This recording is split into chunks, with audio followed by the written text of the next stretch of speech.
Hello दोस्तों, मैं प्रदीप शुक्ला आपका स्टडी अड्डा में बहुत बहुत स्वागत करता हूं। उम्मीद करते हैं आप अच्छे होंगे, स्वस्थ होंगे और आपकी तैयारी, आपकी पढ़ाई बहुत ही बेहतरीन तरीके से चल रही होगी। तो आज मैं आपके लिए लेकर के हाजिर हूं CUET का प्रैक्टिस टेस्ट 13 नंबर का। और जो है अभी तक हम 12 प्रैक्टिस टेस्ट कंप्लीट कर चुके हैं। तो जिन्होंने अभी तक वो सारे प्रैक्टिस टेस्ट डिस्कस नहीं किए, वो सारे वीडियोस नहीं देखे हैं, तो एक बार ज़रूर देख लीजिए ताकि आपकी भी तैयारी बहुत ही बेहतरीन हो सके और आप भी CUET में एक अच्छा स्कोर कर सकें, ताकि जो कॉलेज आपको चाहिए हो कॉलेज आपको बहुत आसानी से मिल सके। तो अभी तक जो है हम लोग 12 प्रैक्टिस टेस्ट कंप्लीट कर चुके हैं। हर एक प्रैक्टिस टेस्ट आपको 2 पार्टों में प्रोवाइड होता है। दोनों पार्टों को मिलाकर के आपके 25 से 26 क्वेश्चन आपको प्रोवाइड होते हैं। ठीक है, तो अभी तक आपके 12 प्रैक्टिस टेस्ट कंप्लीट हो चुके हैं। तो जिन्होंने अभी तक सारे प्रैक्टिस टेस्ट सॉल्व नहीं किए हैं तो एक बार जरूर कर लीजिए। ठीक है, और आज जो है हम प्रैक्टिस टेस्ट 13 का फर्स्ट पार्ट डिस्कस करने वाले हैं। तो चलिए आज की क्लास को स्टार्ट करते हैं। तो आज की क्लास का जो है पहला क्वेश्चन है आपके सामने। सबसे पहले क्वेश्चन को रीड करते हैं और फिर क्वेश्चन को सॉल्व करते हैं। ठीक है, क्वेश्चन कह रहा है कि a boy travels a distance 8 kilometre at the rate of 4 kilometre per hour, 6 kilometre at the rate of 3 kilometre per hour and 4 kilometre at the rate of 2 kilometre per hour. What is the average speed for whole journey. एक लड़का 8 kilometre की दूरी 4 kilometre प्रति घंटे की गति से, 6 kilometre की दूरी 3 किलोमीटर प्रति घंटे की गति से और 4 किलोमीटर की दूरी 2 किलोमीटर प्रति घंटे की गति से तय करता है। तो पूरी यात्रा की औसत गति क्या है? इन चारों में आपका कौन सा सही आंसर होगा? तो देखो, एवरेज स्पीड निकालने का फॉर्मूला क्या होता है? अगर मैं आपसे कहूं कि एवरेज स्पीड निकालने का फॉर्मूला क्या होता है, तो आपने कहा एवरेज स्पीड इक्वल्स टू हो जाएगा total distance upon total time, total distance upon total time, total distance upon total time, यही तो होगा। ठीक है ना। तो अब यहां पर देखो, टोटल डिस्टेंस की अगर हम बात करते हैं, टोटल डिस्टेंस की अगर हम बात करते हैं तो कितनी निकल के आएगी? देखिए जरा, अगर हम यहां पे टोटल डिस्टेंस की बात करें तो टोटल डिस्टेंस आपकी आ जाएगी जो है 8 प्लस आपका 6 और प्लस आपका 4। कितना हो जाएगा ये हो जाएगा आपका 18 किलोमीटर। कितना हो जाएगा? 18 किलोमीटर। अब देखो, अगर मैं टोटल टाइम की बात करूं, अगर टोटल टाइम की बात करूं तो टाइम बराबर होता है आपका डिस्टेंस अपॉन स्पीड। ठीक है ना, स्पीड बराबर होता है डिस्टेंस अपॉन टाइम। ठीक है, तो टाइम बराबर डिस्टेंस अपॉन स्पीड, डिस्टेंस बराबर स्पीड इनटू टाइम। तो यहाँ पे हमको टाइम निकालना है। तो अगर हम बात करें कि उसको कितना टाइम लगता है, उसको कितना टाइम लग रहा है 8 किलोमीटर की डिस्टेंस को तय करने में, तो आपने कहा स्पीड किस स्पीड से तय किया उसने, तो उसने जो है 8 किलोमीटर की जो डिस्टेंस है वो आपकी जो है 4 किलोमीटर पर आवर की स्पीड से उसने तय की। तो 8/4, तो उसको टाइम लग गया 2 आवर का, उसको टाइम लग गया 2 आवर का। इसी प्रकार से देखो, उसने जो है बात करें अगर 6 किलोमीटर की, तो 6 किलोमीटर की जो डिस्टेंस है उसको तय किया उसने 3 किलोमीटर पर आवर की स्पीड से, और 4 किलोमीटर की जो डिस्टेंस है उसको उसने तय किया है 2 किलोमीटर पर आवर की स्पीड से। तो यहाँ पे अगर हम टाइम की बात करते हैं तो देखो, 6 किलोमीटर की जो डिस्टेंस उसने तय की है वो तय की है उसने 3 किलोमीटर पर आवर की स्पीड से, तो 2 घंटे उसको यहाँ पर भी लगे हैं। और यहाँ पर जो है उसने 4 किलोमीटर की जो डिस्टेंस है वो उसने तय की है 2 किलोमीटर पर घंटे की स्पीड से, तो यहाँ भी उसको 2 घंटे लगे हैं। तो अगर हम यहाँ पर एवरेज स्पीड की बात करें, अगर हम यहाँ पर एवरेज स्पीड की बात करें, एवरेज स्पीड की बात करें तो टोटल डिस्टेंस है आपकी 18, टोटल टाइम है आपका 2 + 2 + 2। ठीक है। तो ये हो जाएगा 18 अपॉन हो जाएगा 6, तो ये हो जाएगा जो है 6 3 जा आपका जो है 18, तो 3 किलोमीटर पर आवर आपका आंसर आ जाएगा। ठीक है, 3 किलोमीटर पर आवर ये उसकी एवरेज स्पीड निकल के आएगी, तो एवरेज स्पीड हो जाएगी 3 kilometre per hour. Option C आपका सही आंसर हो जाएगा। क्लियर, समझ में आया? एवरेज स्पीड निकालने का फॉर्मूला क्या था? Total distance upon total time. ठीक है, तो टोटल डिस्टेंस कितनी है आपकी? 18 किलोमीटर। 8 किलोमीटर की जो दूरी तय करने में उसको 2 घंटे लगते हैं, 6 किलोमीटर की दूरी जो है तय करने में 2 घंटे लगते हैं, और 4 किलोमीटर की दूरी तय करने में उसको 2 घंटे लगते हैं। तो टोटल टाइम हो गया आपका 6 आवर। तो जो एवरेज स्पीड निकल के आई वो निकल के आई 3 kilometre per hour. Option C आपका सही आंसर हो जाएगा। क्लियर? अगले क्वेश्चन पर आते हैं। अगला क्वेश्चन देखिए, आपका सेकंड नंबर का क्वेश्चन। सबसे पहले क्वेश्चन को रीड कर लेते हैं और फिर क्वेश्चन को सॉल्व करते हैं। क्वेश्चन है आपका कि which one is the smallest fraction, सबसे छोटी भिन्न कौन सी है? 13/16 है कि 15/19 है कि 17/21 है कि 7/8 है? तो देखो, बहुत सिंपल सा तरीका होता है इसको करने का। जब भी आपसे फ्रैक्शन में कोई भी आपसे जो है स्मॉलेस्ट या लार्जर पूछा जाए तो आप इसको इस तरीके से कर सकते हैं। कैसे? देखो जरा, यहाँ पे आपको फ्रैक्शन दिया गया है 13/16, फिर आपको दूसरा दिया गया है 15/19, फिर आपको दिया गया है यहाँ पर 17/21 और एक फ्रैक्शन दिया गया है 7/8। सबसे पहला काम आपको क्या करना है, इनके जो है न्यूमरेटर और डिनोमिनेटर के बीच का डिफरेंस देख लेना है। डिनोमिनेटर और जो है न्यूमरेटर के बीच का डिफरेंस देख लेना है। ठीक है ना? तो यहाँ पर देखो, अगर हम बात करें, यहाँ पे अगर हम बात करें तो इनके बीच का डिफरेंस कितना है? 3 है।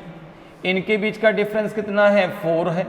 ठीक है, इनके बीच का डिफरेंस कितना है? 4 है। और इनके बीच का डिफरेंस कितना है? 1 है। ठीक है, बात मेरी समझ में आ रही है? अगर कभी भी आपको फ्रैक्शन में लार्जर या स्मॉलेस्ट बताना हो, आपसे पूछा गया हो, तो सबसे पहला काम आपका क्या है, उन फ्रैक्शन के बीच का आप डिफरेंस देख लीजिए। ठीक है, अब यहाँ पर जैसे डिफरेंस कितने का है? यहाँ पे 3, यहाँ पे 4, यहाँ पे 4, यहाँ पे 1। तो अब आप क्या करिए, जो डिफरेंस आया है, ठीक है ना, जो डिफरेंस आया है तो एक तो 3 का है, 4 का है और 1 का है। ठीक है, तो अब इनका जरा एलसीएम ले लीजिए। अब आप एलसीएम ले लीजिए, आप यहाँ पे जो है एलसीएम ऑफ 3, 4 एंड 1 कितना हो जाएगा आपका? 12। ठीक है, 3, 4 और 1 का एलसीएम कितना हो जाएगा? 12। अब देखिए, तो इनके बीच का डिफरेंस कितना है? 3 का जरा 12 में भाग दीजिए, कितनी बार जाएगा? 3 का आप जब 12 में भाग देंगे तो 4 टाइम जाएगा, और जो 4 आया है उसको 13 में मल्टीप्लाई कर दीजिए। इसी प्रकार से जब 4 का भाग देंगे एलसीएम में तो 3 आएगा, तो 3 × 15 कर दीजिए। इसी प्रकार से यहाँ पे अगर देखें तो 4 का भाग देंगे तो 3 आएगा, तो 17 × 3 कर दीजिए। और यहाँ पे आपका कितना? 12 आएगा, तो 7 × आप 12 कर दीजिए। अब देखिए, इसको जब आप मल्टीप्लाई करेंगे तो यहाँ पे कितना आएगा?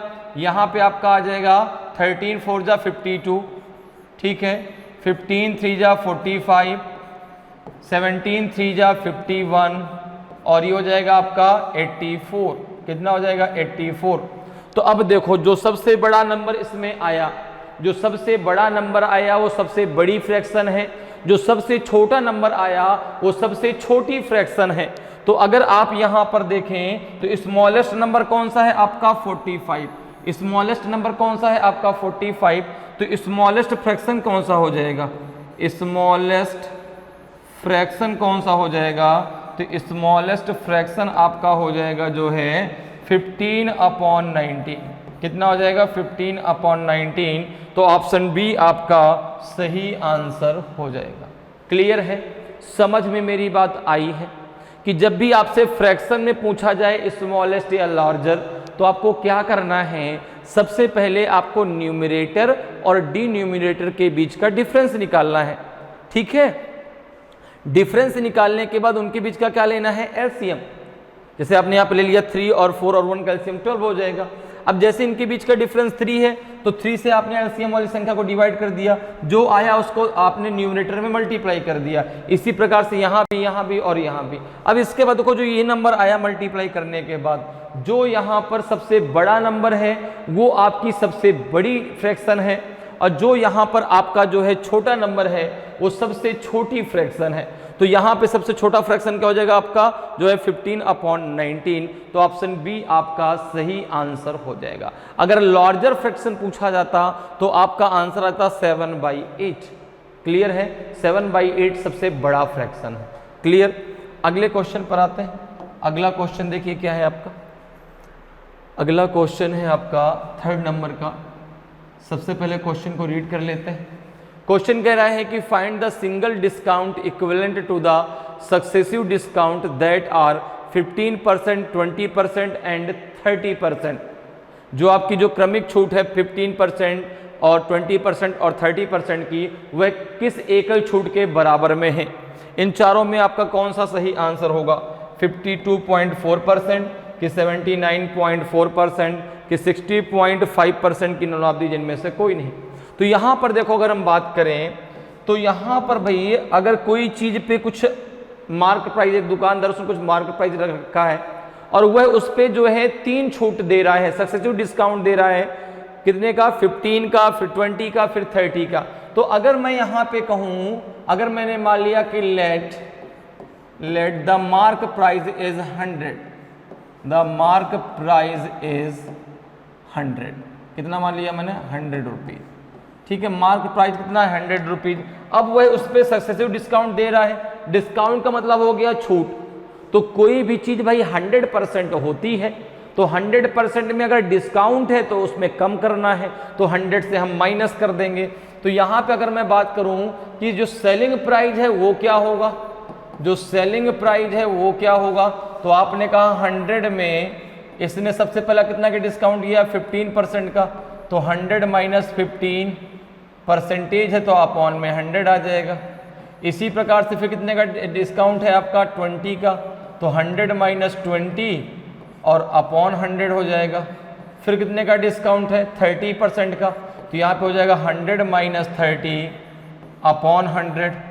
तो जो है यहाँ पे तो सेलिंग प्राइस कितना आएगा, सेलिंग प्राइस कितना आएगा, तो आपने कहा 100 इंटू 85 अपॉन 100 इंटू आपका हो जाएगा 80 अपॉन 100 इंटू हो जाएगा आपका 70 अपॉन 100।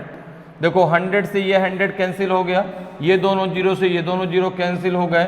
अब जरा 85 में जरा 56 का मल्टीप्लाई कर दीजिए। 85 में आप 56 का मल्टीप्लाई कर दीजिए। तो पहले 50 कर लो, 0 5 5 जा 25 और ये हो जाएगा 42। ठीक है, 6 5 जा 30 और 6 8 जा 48 और 3 हो जाएगा 51। कितना आ जाएगा, 0 6 7 4760 अपॉन हो जाएगा आपका 100। तो यहाँ से 0 से 0 को कैंसिल कर दो, 0 से 0 कैंसिल कर दो, ये आ जाएगा 47.6 रुपीज का उसने क्या कर दिया, डिस्काउंट दे दिया। ठीक है ना, क्या कर दिया, डिस्काउंट दे दिया। तो अगर हम यहाँ पर बात करें रिक्वायर्ड डिस्काउंट, अगर बात करें सिंगल डिस्काउंट की, ठीक है ना, अगर हम बात करें सिंगल डिस्काउंट की,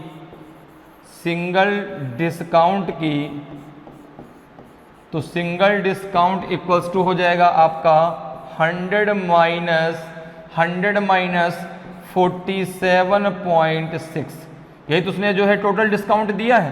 कितना हो जाएगा आपका, तो आपका 10 माइनस 6 तो 4 आ जाएगा और 9 माइनस 7 तो 2 आ जाएगा और यहाँ बचेगा आपका 9 माइनस 4 तो आपका 5 आ जाएगा। 52.4% का उसने क्या कर दिया, सिंगल डिस्काउंट दे दिया। ठीक है ना भाई, यहाँ पर देखो उसने जो है मार्क प्राइस अगर उसका 100 रुपीज था तो उसका सेलिंग प्राइस कितना हुआ 47.6 रुपीज। तो उसने डिस्काउंट कितने परसेंट का दिया, तो भाई यहाँ पर देखो मार्क प्राइस अगर 100 रुपीज था, 47.6 रुपीज का उसने डिस्काउंट दिया किस पे, 100 पे। तो 100 माइनस 47.6 अपॉन 100 इंटू 100 से 100 कट जाएगा, 100 माइनस इतना हो जाएगा, 52.4% आपका आंसर आ जाएगा, जिसको मैंने डायरेक्ट यहाँ पर कर दिया है। ठीक है, इसमें कंफ्यूजन मत होइएगा सर आपने डायरेक्ट कैसे कर दिया। भाई 100 माइनस, चूंकि 100 आपका मार्क प्राइस था, उसमें उसने छूट दी है, कितने परसेंट की उसने एकल छूट दी है आपको बताना है, सिंगल छूट के बारे में आपको बताना है। तो यहाँ पर क्या हो जाएगा आपका 100 माइनस 47.6 अपॉन 100 इंटू 100 से 100 कैंसिल हो जाएगा, आपका ये आ जाएगा डायरेक्ट। ठीक है, तो 52.4% आपका सही आंसर हो जाएगा। क्लियर है? नेक्स्ट क्वेश्चन पर आते हैं। नेक्स्ट क्वेश्चन देखिए आपका 4th नंबर का क्वेश्चन। सबसे पहले क्वेश्चन को रीड कर लेते हैं और फिर क्वेश्चन को सॉल्व करते हैं। क्वेश्चन है आपका कि इफ 6 बॉयज और 4 man can do a work in 18 days, तो how many days 3 boys and 10 man will take to do it. यदि 6 लड़के या 4 पुरुष किसी काम को 18 दिन में कर सकते हैं, तो 3 लड़के और 10 आदमी उस काम को कितने दिन में करेंगे। देखिए बहुत सिंपल सा क्वेश्चन आपसे पूछा गया है। तो यहाँ पे कह रहा है 6 बॉयज इक्वल्स टू 4 मैन के, 6 बॉयज इक्वल्स टू 4 मैन के। ठीक है, तो हम कह सकते हैं कि जो है 3 बॉयज इक्वल्स टू 2 मैन के। ठीक है भाई, दो से हमने दोनों को कैंसिल कर दिया, तो 6 बॉयज इक्वल्स टू 4 मैन के, क्योंकि यहाँ पे यही तो कह रहा है कि 6 बॉयज और 4 मैन, या तो 6 लड़के या तो 4 आदमी मिल करके एक काम को 18 दिन में कर सकते हैं। तो इसका मतलब ये हुआ कि जो 6 लड़के हैं वो 4 आदमियों के बराबर हैं, तो 3 लड़के 2 आदमियों के बराबर हैं। अब कह रहा है कि 3 बॉयज प्लस 10 मैन मिल करके उस काम को कितने दिन में कर लेंगे। तो आपने कहा कि अगर इसको मैं टोटल मैन में कन्वर्ट कर लूं तो 3 बॉय इक्वल्स टू 2 मैन के। अगर मैं यहां पे रख देता हूं 2 मैन, तो 2 man plus 10 man equals to आ जाएगा आपका 12 मैन के। तो यहां पर देखो दिया गया है कि 4 मैन जब अकेले काम करते हैं किसी काम को तो 18 दिन में वो कंप्लीट कर लेते हैं। ठीक है ना, 18 डेज में वह कंप्लीट कर देते हैं। तो एक आदमी कितने दिन में कंप्लीट कर लेगा, तो आपने कहा 18 इंटू 4 डेज में, 18 इंटू 4 डेज में। तो अगर मैं बात करूं कि 12 आदमी उस काम को कितने दिन में कंप्लीट कर लेंगे, तो आपने कहा 18 इंटू 4 अपॉन हो जाएगा आपका 12 डेज में आपका आ जाएगा। तो 4 3 जा आपका 12, 3 6 जा 18, ये आपका 6 डेज आपका आंसर आ जाएगा। 6 दिन में जो है उस काम को वो कंप्लीट कर लेंगे, तो ऑप्शन बी आपका सही आंसर हो जाएगा। क्लियर है? तो 3 लड़के और 10 आदमी उस काम को 6 दिन में कंप्लीट कर देंगे। क्लियर? 3 बॉयज प्लस आपका 10 मैन था, तो हमने 3 इसको टोटल इसमें कन्वर्ट कर लिया मैन में। आप चाहे इसको बॉयज में कन्वर्ट कर लिए तो भी वही आंसर आएगा। अगर हम बॉयज में कन्वर्ट करते हैं तो 2 मैन इक्वल्स टू 3 बॉयज के, तो 10 मैन इक्वल्स टू कितने बॉयज के हो जाएगा आपका जो है ये हो जाएगा आपका 2 मैन इक्वल्स टू 3 बॉयज के। तो फिर आप 2 में ले लो। ठीक है ना, इस प्रकार से आप यहाँ पे देखेंगे कि यहाँ पे टोटल आप एक मैन की निकालिए कितना आ जाएगा 3/2, तो इंटू 10, तो 5 3 जा 15 हो जाता, 15 और प्लस 2 कितना हो जाता आपका 17। तो भी वहां से आपका आ जाता कि 6 जो है 18 में तो इतने कितने दिन में कर लेंगे। ठीक है भाई, यही तो हो जाएगा ना। देखो 3 एक मैन की कितनी आ जाएगी जो है 3/2। ठीक है ना, 3/2 बॉयज के, तो 10 मैन कितने बॉयज के बराबर होंगे, आप आसानी से यहाँ से निकाल लीजिए और वहां से निकाल लीजिए कि भाई 6 बॉयज 18 डेज में, तो जो टोटल बॉयज की बात है कि वहां से भी आप निकाल सकते हैं। हमने इसको टोटल मैन में कन्वर्ट कर लिया, तो आपका आंसर कितना आ गया 6 डेज आपका आ गया। आंसर वहां से भी यही आएगा। क्लियर है? अगले क्वेश्चन पर आते हैं। अगला क्वेश्चन देखिए आपका, अगला क्वेश्चन है कि find the number of diagonals in A septagon. एक सप्तभुज में विकर्णों की संख्या ज्ञात कीजिए। 7 है, 8 है, 12 है कि आपका 14 है। ठीक है, तो यहाँ पे अगर हम बात करें, तो आपको पता है कि साइड ऑफ द पॉलीगन, ठीक है ना, साइड ऑफ द पॉलीगन क्या होता है, side of the polygon side of the polygon का सूत्र क्या होता है? साइड ऑफ द पॉलीगन का फॉर्मूला क्या होता है आपका? n into N minus three divided by होता है आपका 2, यही तो होता है साइड ऑफ द पॉलीगन। क्या होता है? n into N minus three divided by आपका जो है 2। अब यहां पर अगर हम बात करें तो ये क्या है आपका? सेप्टागन। ये क्या है आपका? सेप्टागन। ये क्या है आपका? सेप्टागन। सेप्टागन मतलब हो गया आपका सप्तभुज, ठीक है। तो यहाँ पे n इक्वल्स टू कितना आ जाएगा आपका? 7। तो यहाँ पे अगर हम 7 की वैल्यू रख दें तो कितना हो जाएगा? 7 इंटू 7 माइनस आपका 3 अपॉन हो जाएगा आपका 2। तो ये हो जाएगा 7 इंटू 4 अपॉन हो जाएगा 2। 2 से इसको कैंसिल कर दो 2 टाइम, 7 टू जा 14 आपका आंसर आ जाएगा। कितना आ जाएगा? 14 आपका आंसर आ जाएगा। तो ऑप्शन डी आपका सही आंसर होगा। भाई साइड ऑफ पॉलीगन क्या होता है? n into N minus three upon 2 ही तो होता है, ठीक है ना। तो यहाँ पे अब ये सेप्टागन है तो n इक्वल टू कितना हो जाएगा आपका? 7 हो जाएगा। 7 उसमें क्या हो जाएंगे? भुजाएं होंगी, ठीक है ना। तो यहाँ पे कितना हो जाएगा आपका? हो जाएगा आपका जो है 7 इंटू 7 माइनस थ्री अपॉन 2, तो 14 आपका सही आंसर हो जाएगा। क्लियर है? समझ में बात आ रही है? तो ऑप्शन डी आपका सही आंसर होगा। अगले क्वेश्चन पर आते हैं। अगला क्वेश्चन देखिए, अगला क्वेश्चन आपका 6 नंबर का क्वेश्चन। सबसे पहले क्वेश्चन को हम रीड कर लेते हैं और फिर क्वेश्चन को सॉल्व करते हैं। क्वेश्चन है आपका कि the average run scored by A player in 10 innings is 50। How many run should be score in the 11th inning so that his average is increased by 2 runs. एक खिलाड़ी द्वारा 10 पारियों में बनाए गए औसत रन कितने हैं? 50 हैं। उसे 11वीं पारी में कितने रन बनाने चाहिए कि उसके औसत में 2 रन की वृद्धि हो जाए? तो बहुत सिंपल सा देखो ये आंसर, बहुत सिंपल सा क्वेश्चन है और बहुत सिंपल सा आंसर आएगा, ठीक है ना। तो अब देखो इस क्वेश्चन को हम कैसे सॉल्व करें। तो भाई देखो यहाँ पे एवरेज दिया गया है और आपको नंबर ऑफ पारी दी गई है, ठीक है ना, कि भाई जो उसने 10 इनिंग्स में कितने रन एवरेज रन बनाए? 50, ठीक है। तो अगर उसको हम टोटल में कन्वर्ट कर लें, अगर उसको हम टोटल रन में कन्वर्ट कर लें तो कैसे हो जाएगा? टोटल रन इक्वल टू हो जाएगा आपका average run into number of innings, ठीक है ना। क्या हो जाएगा? अगर मैं आपसे बात करूं तो टोटल रन कैसे निकलेंगे? टोटल रन इक्वल्स टू हो जाएगा आपका average run into number of inning, into number of inning, ठीक है, नंबर ऑफ इनिंग, ठीक है, नंबर ऑफ इनिंग। क्लियर है? ठीक है। अब देखो अगर हम यहां पे बात करें तो क्वेश्चन कह रहा है कि जब उसने 10 इनिंग खेली, जब उसने 10 इनिंग खेली तो उसने कितने रन बनाए? 50 एवरेज रन बनाए। ये एवरेज रन दिए गए हैं, ठीक है। तो अगर मैं बात करूं कि टोटल रन कितने हो जाएंगे, टोटल रन कितने हो जाएंगे, तो आपने कहा टोटल रन हो जाएंगे 50 इंटू 10। टोटल रन जो उसने अभी तक बनाए हैं वो है 500, ठीक है। 10 इनिंग तो जो उसने टोटल रन बना लिए हैं वो है आपके 500। समझ में बात आ रही है? भाई यहाँ पर जो है आपका इनिंग दिया गया है और एवरेज रन दिए गए हैं। अगर कुछ को टोटल रन निकालने तो क्या हो जाएगा? Average run into number of inning.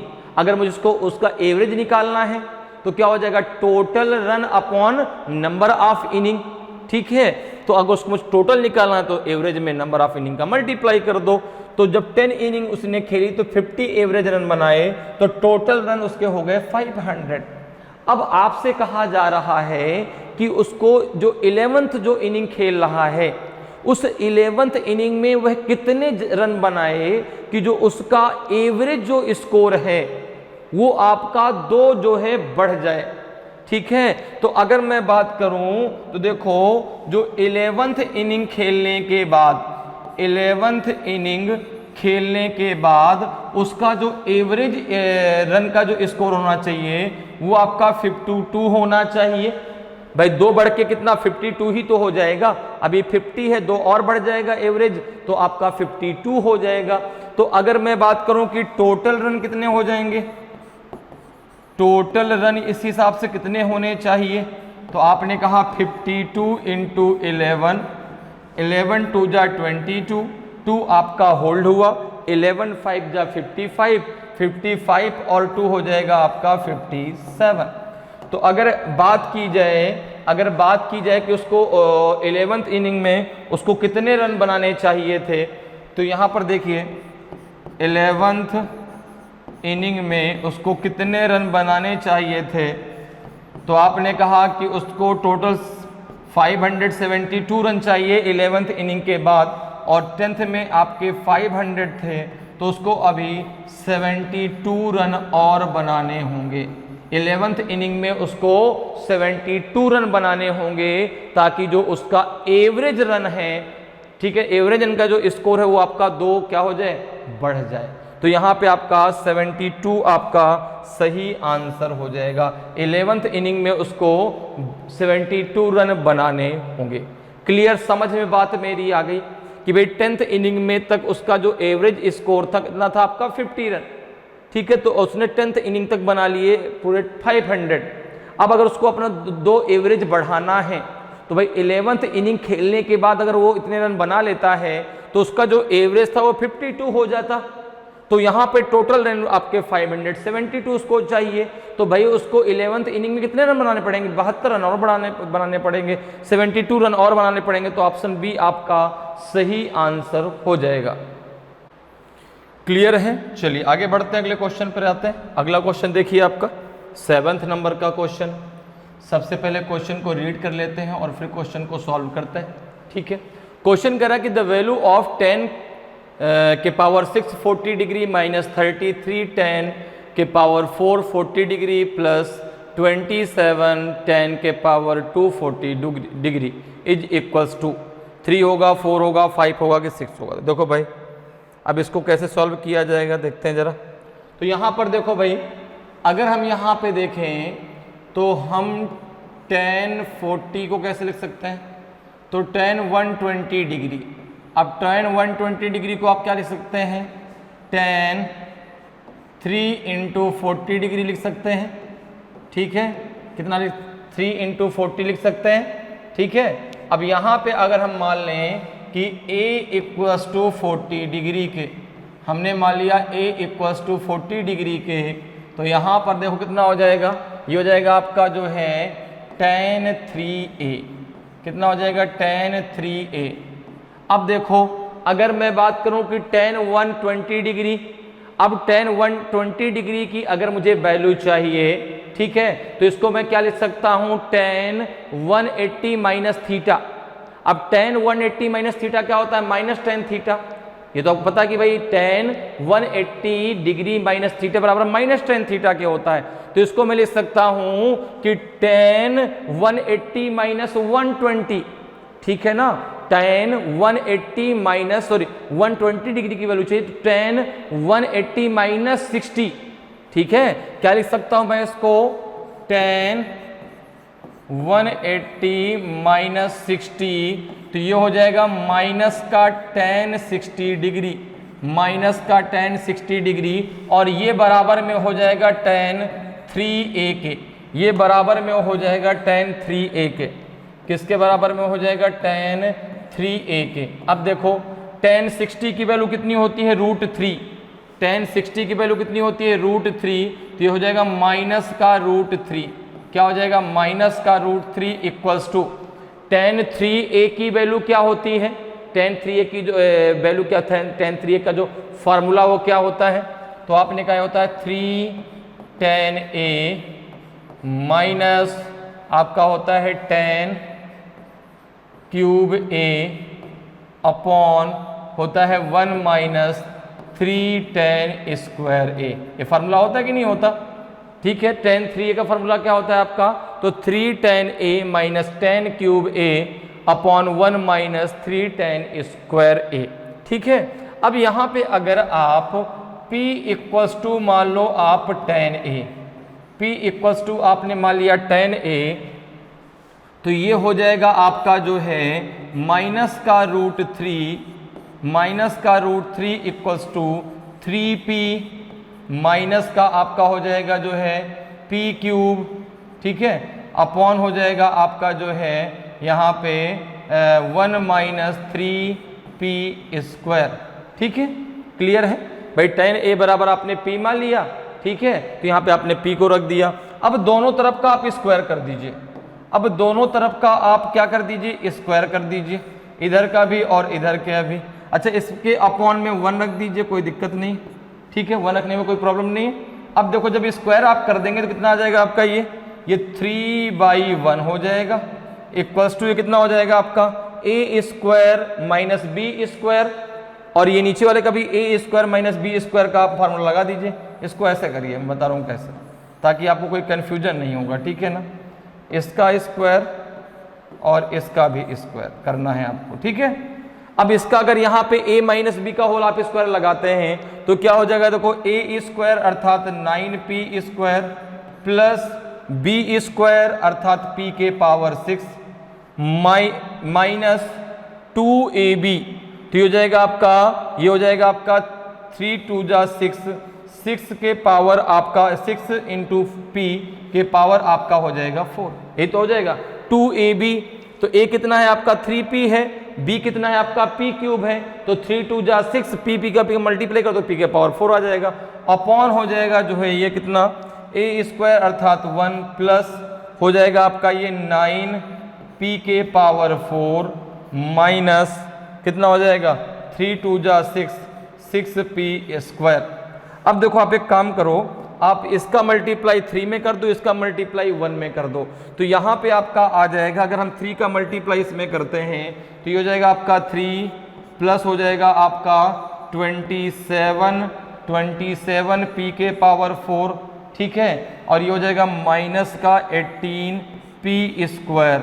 अच्छा, अगर उस वैल्यू को मैं इधर लेके आऊँ, या फिर इसको ऐसे लिख लेते हैं पहले 9p² और ये हो जाएगा प्लस का p के पावर 6 माइनस 6p के पावर 4। अब इस वैल्यू को आप इधर ले आएँ तो कितना हो जाएगा आपका, ये हो जाएगा जो है, ये हो जाएगा, ये इस वैल्यू को आप उधर लेके चले जाएं तो ये कितना हो जाएगा, उधर जब जाएगा तो हो जाएगा 9p के पावर 2 प्लस p के पावर 6 माइनस 6p के पावर 4। जब उधर जाएगा तो ये हो जाएगा आपका माइनस का 27p के पावर 4 और ये हो जाएगा प्लस का 18p² इक्वल्स टू हो जाएगा आपका 3, ठीक है।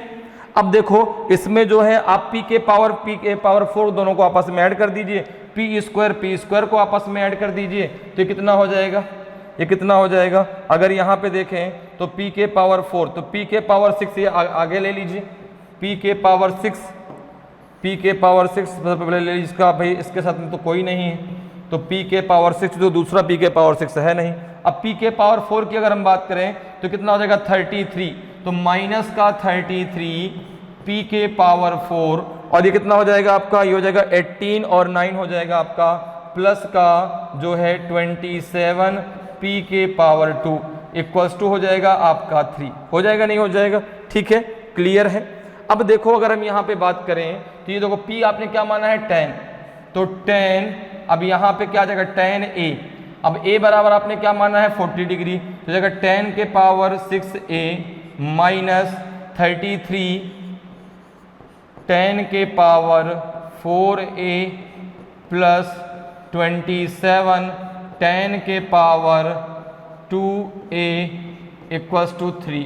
अब a इक्वल्स टू अगर आप 40 यहाँ पे रख देते हैं तो हो जाएगा 10 के पावर 6 40 डिग्री माइनस 33 10 के पावर 4 40 डिग्री प्लस 27 10 के पावर 2 40 डिग्री इक्वल्स टू हो जाएगा आपका 3। और यही तो आपको प्रूफ करना था, इसी की वैल्यू तो आपको निकालनी, तो कितना आ जाएगा, ऑप्शन ए आपका सही आंसर हो जाएगा। क्लियर, समझ में बात आ गई कि भाई जो है 120 डिग्री को हम क्या लिख सकते हैं 3 इंटू 40, ठीक है, 40 को हमने मान लिया a के बराबर तो वो हो जाएगा 10 3a। 120 की वैल्यू आप कैसे निकाल सकते हैं, tan 180 degree minus 60, tan 180 degree minus theta बराबर होता है माइनस का tan थीटा, तो ये हो जाएगा माइनस का tan जो है माइनस का tan 60 डिग्री इक्वल्स टू हो जाएगा किसके tan 3a के। tan 60 की वैल्यू होती है √3, तो माइनस का √3 आ जाएगा ये, और tan 3a का फॉर्मूला क्या होता है आपका 3 tan a minus tan cube a upon 1 minus tan square a। इसको आपने tan a को मान लिया था p के बराबर, तो यहाँ पे आपने p रख दिया, इसको दोनों तरफ का स्क्वायर कर दिया, तो ये आपका 3/1 आ जाएगा, ठीक है। और इसको जब आपने मल्टीप्लाई कर दिया तो ये इसकी वैल्यू जो है 3 के बराबर आ जाएगी। अब यहाँ पर आपने p की जगह tan a रख दिया और a की जगह आपने 40 डिग्री रख दी, तो आपकी वैल्यू आ गई जो है, जो आपसे पूछा गया था इसकी जो वैल्यू आ गई वो आपके 3 आ गई। तो ऑप्शन ए आपका सही आंसर हो जाएगा। क्लियर है? अगले क्वेश्चन पर आते हैं। अगला क्वेश्चन देखिए आपका 8th नंबर का क्वेश्चन है। सबसे पहले क्वेश्चन को रीड कर लेते हैं और फिर क्वेश्चन को सॉल्व करते हैं, ठीक है। क्वेश्चन कह रहा है आपसे कि how many kg of T costing 30 rupees per kg must be mixed with 36 kg of T costing 30 rupees per kg so that there is a profit of 20% by selling the mixture for 42 rupees per kg।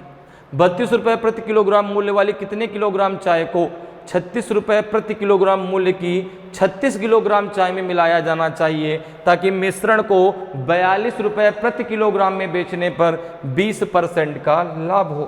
तो बहुत ही simple सा question है। देखो यहाँ पर अगर हम बात करें तो यहाँ पे जो है दो प्रकार की आपके पास टी है, एक महंगी है और एक सस्ती है।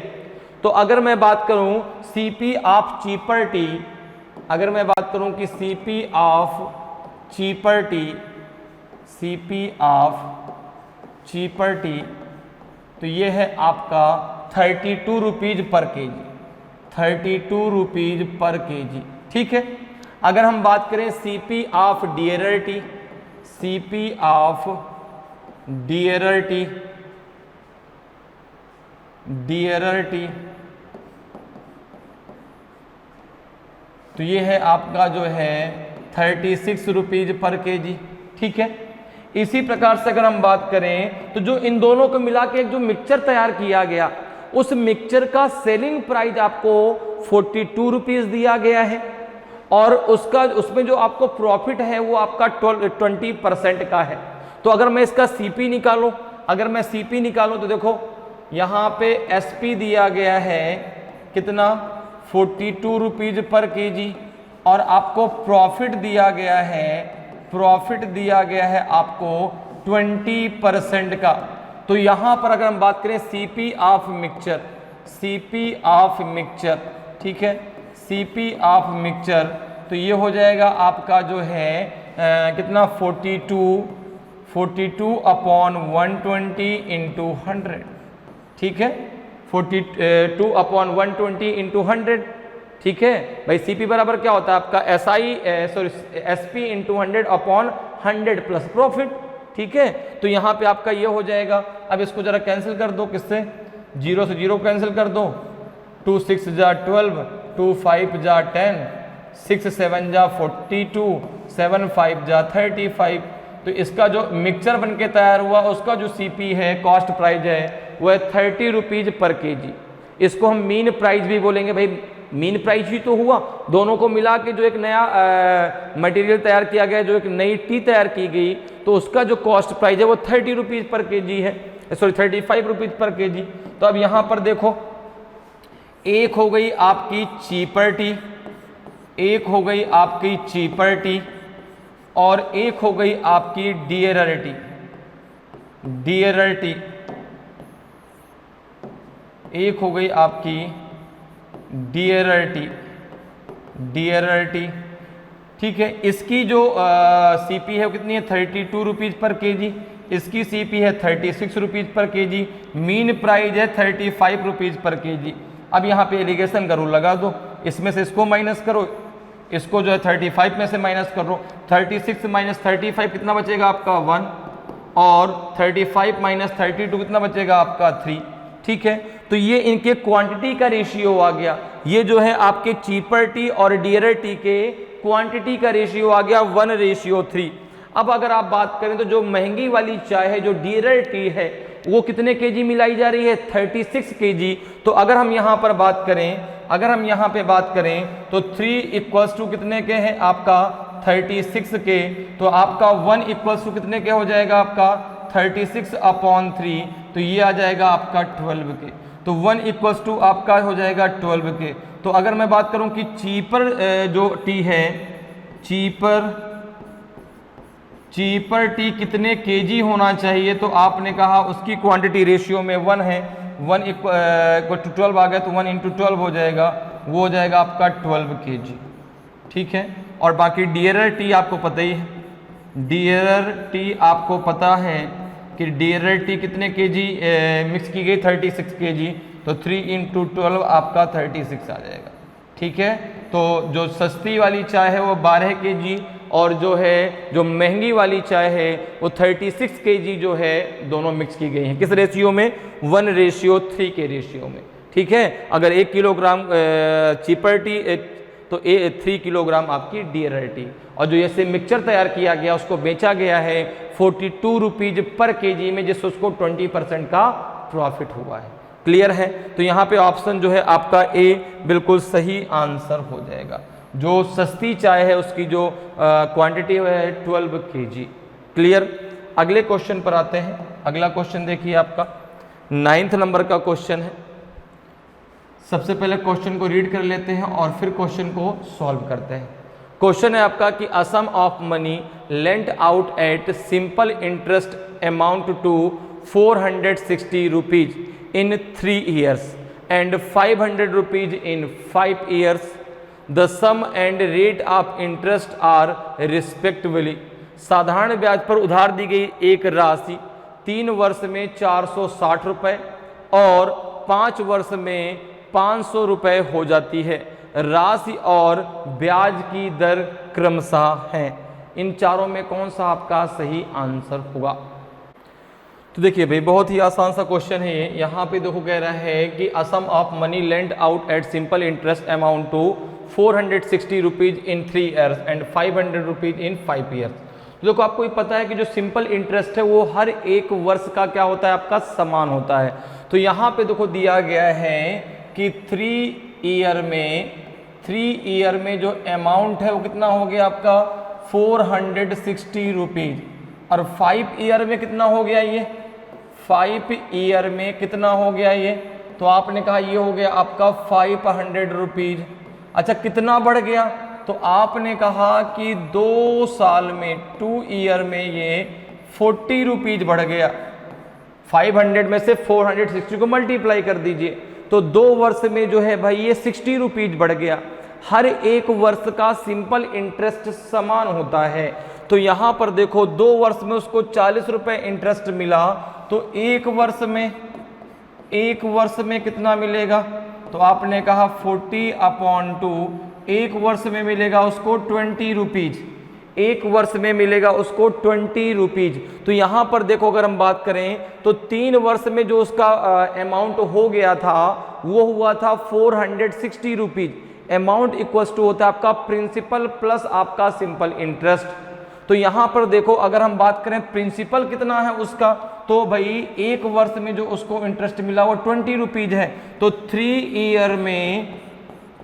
ईयर में उसको कितना सिंपल इंटरेस्ट मिलेगा, 3 ईयर में उसको कितना सिंपल इंटरेस्ट मिलेगा, तो 20 × 3 उसको 60 रुपीज का इंटरेस्ट मिलेगा। तो अगर मैं बात करूं कि उसका प्रिंसिपल कितना है, अगर मैं बात करूं कि उसका प्रिंसिपल कितना है, तो प्रिंसिपल इक्वल्स टू हो जाएगा आपका amount minus simple interest. Amount कितना हुआ 3 ईयर में, आपने कहा 460 रुपीज, उसमें से 60 रुपीज तो आपका सिंपल इंटरेस्ट था, अर्थात जो उसका प्रिंसिपल था वो था आपका 400 रुपीज। ठीक है, समझ में बात आ रही है भाई। सिंपल इंटरेस्ट आपका हर एक वर्ष का समान होता है। तो कोई भी धनराशि जो है 3 वर्ष में 460 रुपए हो गई, 5 वर्ष में 500 रुपए हो गई, तो 2 वर्ष में कितने रुपए का डिफरेंस आया, 40 रुपीज। अब जो 40 रुपीज उसको मिले हैं 2 वर्ष में, वो क्या है, उसका सिंपल इंटरेस्ट ही तो है। तो एक वर्ष में उसको 20 रुपए मिले सिंपल इंटरेस्ट के रूप में, तो 3 वर्ष में उसको सिंपल इंटरेस्ट के रूप में 60 रुपीज मिले, और 3 वर्ष में जो अमाउंट है उसका 460 रुपीज हो गया, अर्थात उसका प्रिंसिपल 400 रुपीज था, सिंपल इंटरेस्ट उसका 60 रुपीज था। अब देखो तो ये तो प्रिंसिपल तो आपको मिल गया 400 रुपीज। अब आपको रेट ऑफ इंटरेस्ट निकालना है, तो rate of interest equal to क्या होता है, rate of interest equal to क्या हो जाएगा आपका SI into 100, SI into 100 upon principal into time. SI कितना है आपका 60 रुपीज, ठीक है, 60 इंटू 100 अपॉन प्रिंसिपल कितना है 400 और टाइम कितना है आपका 3 ईयर का, ठीक है, टाइम कितना है आपका 3 ईयर का, ठीक है। तो यहाँ पे जरा देखो, जीरो से दोनों जीरो कैंसिल हो जाएंगे और 4 3 जा 12, 12 5 जा आपका 60, 5% आपका आंसर आ जाएगा, ठीक है। कितना आ जाएगा 5%। तो रेट ऑफ इंटरेस्ट कितना आ जाएगा आपका 5%, प्रिंसिपल कितना आ जाएगा आपका 400। ऑप्शन सी आपका सही आंसर हो जाएगा। यही तो पूछा जा रहा था कि राशि कितनी है और आपका जो है ब्याज की दर कितनी है। तो राशि है आपकी 400 रुपीज और रेट ऑफ इंटरेस्ट है आपका 5%, ठीक है। क्लियर है, समझ में बात आ गई। तो ऑप्शन सी आपका सही आंसर होगा। अगले क्वेश्चन पर आते हैं। अगला क्वेश्चन देखिए भाई, 10th नंबर का आपका क्वेश्चन है। सबसे पहले क्वेश्चन को रीड कर लेते हैं। तो क्वेश्चन है आपका जो है कि a metal box measuring 18 centimetre into 12 centimetre into 7 centimetre, thickness of the metal is 1 centimetre, the volume of the metal required to make the box is. एक धातु का डिब्बा जिसकी माप आपकी 18 गुणे 12 गुणे 7 सेंटीमीटर है, धातु की मोटाई 1 सेंटीमीटर है, बॉक्स बनाने के लिए आवश्यक धातु का आयतन। बहुत सिंपल सा देखो क्वेश्चन है। अब बॉक्स मतलब एक क्यूबॉइड, क्यूबॉइड का वॉल्यूम क्या होता है, वॉल्यूम ऑफ क्यूबॉइड क्या होता है, वॉल्यूम ऑफ क्यूबॉइड, ठीक है। ये क्या होता है आपका length into breadth into height, ठीक है। अब देखो यहां पे जो आपको एक्सटर्नल वॉल्यूम दिया हुआ कितना दिया गया है, अगर मैं बात करूं तो एक्सटर्नल वॉल्यूम कितना है, एक्सटर्नल वॉल्यूम कितना है, तो आपने कहा इसकी जो मेजरमेंट दी गई है कितनी दी गई है 18 इंटू 12 इंटू 7, ये कितना हो जाएगा आपका, इसका जरा मल्टीप्लाई कर लो तो 12 8 जा 96, 9 आपका होल्ड हुआ, 12 1 जा 12 और 9 हो जाएगा आपका 21 इंटू 7 से मल्टीप्लाई कर दो, 7 6 जा 42, 4 आपका होल्ड हुआ, 7 1 जा 7, 7 4 हो जाएगा आपका 11, 7 2 जा 14 और 1 हो जाएगा आपका 15। तो यह जाएगा 1512 सेंटीमीटर क्यूब, क्या जाएगा आपका 1512 सेंटीमीटर क्यूब आपका जो है ये एक्सटर्नल वॉल्यूम होगा।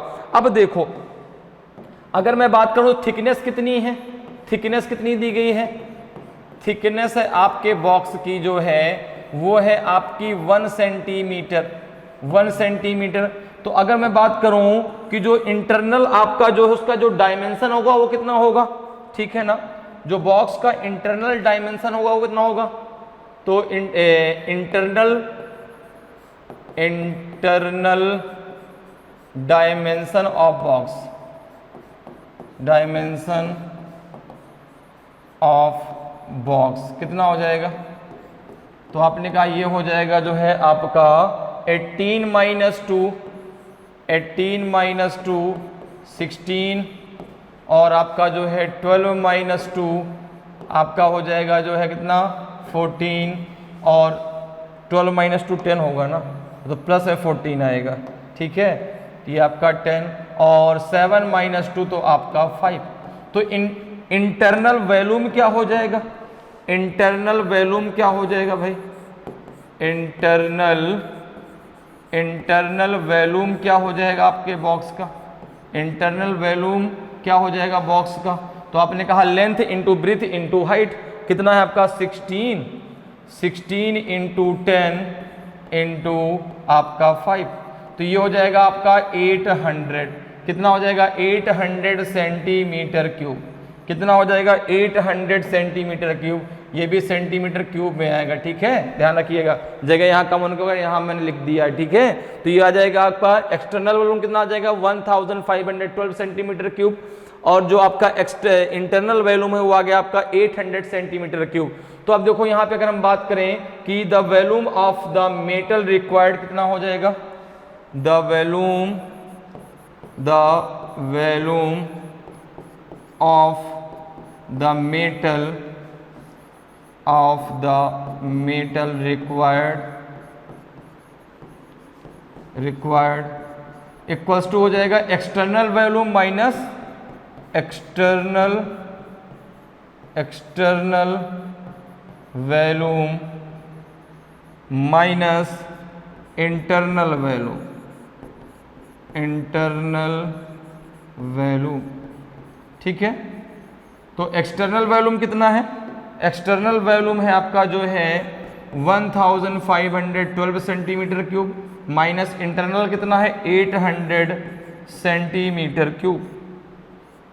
कितना आ जाएगा आपका, ये जरा माइनस कर दीजिए, ये आ जाएगा आपका 2, आ जाएगा आपका 1 और ये आ जाएगा आपका 712 सेंटीमीटर क्यूब आपका जो है रिक्वायर्ड वॉल्यूम आ जाएगा। तो ऑप्शन ए आपका सही आंसर हो जाएगा। क्लियर है। तो बॉक्स बनाने के लिए जो धातु का आयतन होना चाहिए वो होना चाहिए 712 सेंटीमीटर क्यूब। क्लियर, समझ में आया। तो ऑप्शन ए आपका सही आंसर हो जाएगा। अगले क्वेश्चन पर आते हैं। अगला क्वेश्चन देखिए आपका 11वें नंबर का क्वेश्चन है। सबसे पहले क्वेश्चन को हम रीड कर लेते हैं और फिर क्वेश्चन को सॉल्व करते हैं। क्वेश्चन है आपका कि father's age is 3 times the sum of ages of his 2 children. After 5 years his age will be twice the sum of ages of the children. What is the age of father in year? पिता की आयु उसके 2 बच्चों की आयु के योग का 3 गुना है। 5 वर्ष बाद उसकी आयु बच्चों की आयु के योग की 2 गुनी हो जाएगी। पिता की आयु वर्षों में कितनी है? ए बी सी डी में से कौन सा आपका सही आंसर होगा? तो अब देखिए यहाँ पर आपको दिया गया है कि फादर की जो एज है वह उसके 2 बच्चों के योग की 2 गुनी है। तो हमने यहाँ पे मान लिया कि let the present age of father, let the present age of father be Y A year मान लेते हैं, a year and his children, his 2 children's age and his 2 children's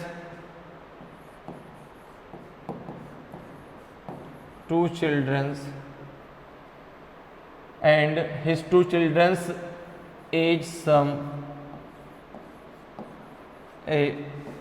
b y b year. ठीक है, okay. आपने मान लिया कि जो फादर उसकी जो प्रेजेंट एज है वो आपकी ए ईयर है और उसके जो दोनों बच्चे हैं उनकी जो आयु का जो योग है वो आपका वाई बी ईयर है। ठीक है ना, and his 2 children age sum be B year. ठीक, ये हमने मान लिया। अब देखो जरा, अब यहां पे जरा जो है क्या दिया गया है क्वेश्चन में, तो अकॉर्डिंग टू क्वेश्चन अब हम बात करते हैं अकॉर्डिंग टू क्वेश्चन। अकॉर्डिंग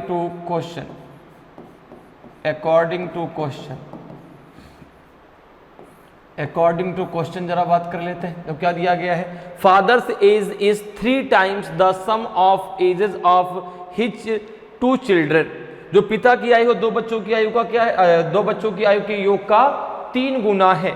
तो अगर मैं बात करूं तो देखो यहाँ पे आपको दिया है, ठीक है ना, क्या दिया गया है आपको? यहाँ पे गिवन है कि भाई जो A है वो आपका 3B के बराबर है, यही तो दिया गया है। हमने B क्या माना है? उन दोनों बच्चों की आयु का योग माना है।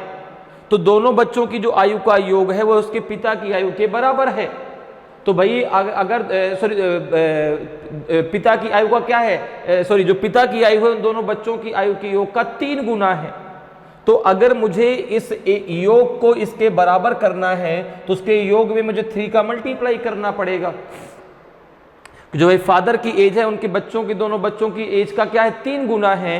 तो अगर दोनों को बराबर करना है तो मुझे उनके बच्चों की जो योग मैंने माना है उसमें मुझे 3 का मल्टीप्लाई करना पड़ेगा। तो ए बराबर आ गया आपका 3b। ए क्या है, फादर की जो है प्रेजेंट एज है, ठीक है, और बी क्या है, उन दोनों बच्चों की आयु का जो योग है उसको हमने बी माना है। अब देखिए आगे क्या दिया गया है, आगे दिया गया आफ्टर 5 ईयर। अब देखो आफ्टर 5 ईयर क्या हो जाएगा, अब हम बात करते हैं आफ्टर 5 ईयर। आफ्टर 5 ईयर, तो आफ्टर 5 ईयर फादर की एज क्या होगी, तो आपने कहा a+5, और जो फादर की एज है ना आफ्टर 5 ईयर वह उन दोनों बच्चों की आयु का जो योग है उसका वो 2 गुना है। After 5 year his age will be twice the sum of age of the children. तो अब देखो आफ्टर 5 ईयर यहाँ पे बी में क्या हो जाएगा, b प्लस, अब 2 बच्चे हैं तो दोनों का 5 बुढ़ के कितना हो जाएगा आपका 10, और ये इसके 2 गुने के बराबर है, अर्थात a+5 बराबर हो जाएगा आपका 2 इंटू b प्लस 10 के। 10 कैसे आया समझ में आ गया, क्योंकि भाई 2 बच्चे हैं ना तो एक की 5 पड़ेगी, तो दोनों की जब 5 पड़ेगी तो 10 आपका यहाँ पे आ जाएगा। अब देखिए कितना हो जाएगा, a बराबर आपको पता है 3b, तो यहाँ पे रख दीजिए 3b प्लस 5 इक्वल्स टू हो जाएगा 2b प्लस आपका 20, b भी एक तरफ कर लो तो हो जाएगा आपका 3b minus 2b equals to 20 minus 5, तो ये आ जाएगा आपका b इक्वल्स टू, ये आ जाएगा आपका b इक्वल्स टू 15 के, b इक्वल्स टू 15 के आ जाएगा। तो अगर हम बात करें कि the age of father, the age of the father, the age of the father कितना हो जाएगा, आपने कहा a इक्वल्स टू 3b के है, a इक्वल्स टू 3b के है, तो a इक्वल्स टू हो जाएगा आपका 3 इंटू 15, तो ये जाएगा आपका 45 ईयर। कितना आ जाएगा 45 ईयर। तो यहाँ पे आपका ऑप्शन सी बिल्कुल सही आंसर होगा, ठीक है ना। पिता की जो आयु है वो आपकी 45 ईयर है। क्लियर, समझ में आया, ठीक है। ए हमने क्या माना था, पिता की आयु, बी हमने माना था जो पिता है, जो उसके दोनों बच्चे हैं उनकी आयु का जो योग है, ठीक है। तो पहले आपको दिया था कि a इक्वल्स टू 3b के, जो पिता की आयु है दोनों बच्चों की आयु के जो आयु का जो योग है उसका 3 गुना है। तो अगर उसकी आयु को उसके बराबर करना है तो बच्चों की आयु का जो योग है उसमें हमको 3 का मल्टीप्लाई करना पड़ेगा। फिर दिया गया 5 वर्ष बाद, तो 5 वर्ष बाद भाई पिता की भी 5 वर्ष बढ़ गई तो a+5 हो गया। बच्चे 2 हैं तो उनकी दोनों की मिला के 10 वर्ष बढ़ जाएगी, एक की 5 दूसरे की 5, तो टोटल आपकी 10 बढ़ गई। और ये जो आपका जो है जो पिता की आयु है 5 वर्ष बाद उन दोनों की आयु के योग का 2 गुना है।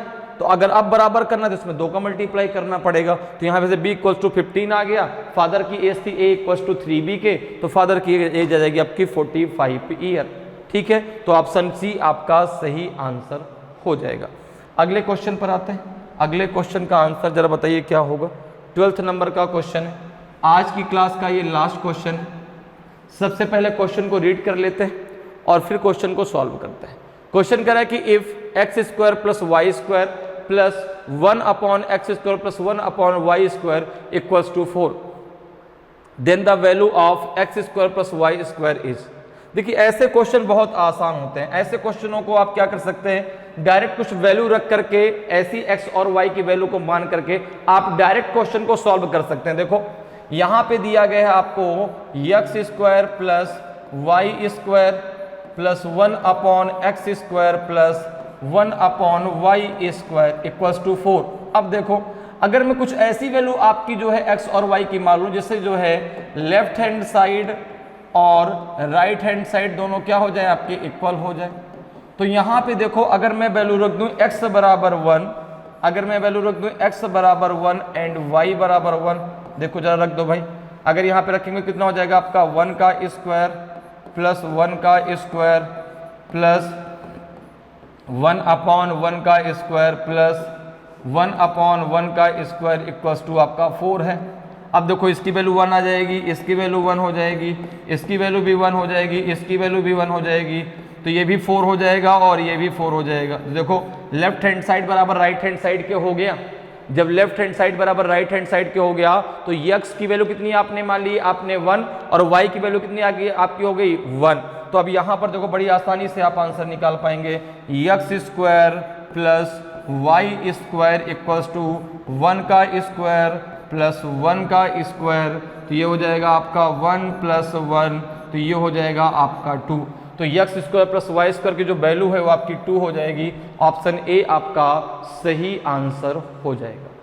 तो इस प्रकार से आप बहुत आसानी से और कम समय में मैथ के क्वेश्चनों को सॉल्व कर सकते हैं। उम्मीद करते हैं कि आज की क्लास आपको बहुत अच्छे से समझ में आई होगी। अगर आज की क्लास आपको अच्छी लगी हो, आज का वीडियो आपको अच्छा लगा हो और अभी तक आपने वीडियो को लाइक नहीं किया तो वीडियो को लाइक ज़रूर कर दें। अगर आपने अभी तक जो है चैनल को सब्सक्राइब नहीं किया तो चैनल को सब्सक्राइब जरूर कर लें, ताकि आपको क्लास की जानकारी समय समय पर मिलती रहे और आपकी तैयारी बेहतरीन तरीके से चलती रहे। तो आज के लिए इतना ही, फिर मिलेंगे। जय हिंद, जय भारत।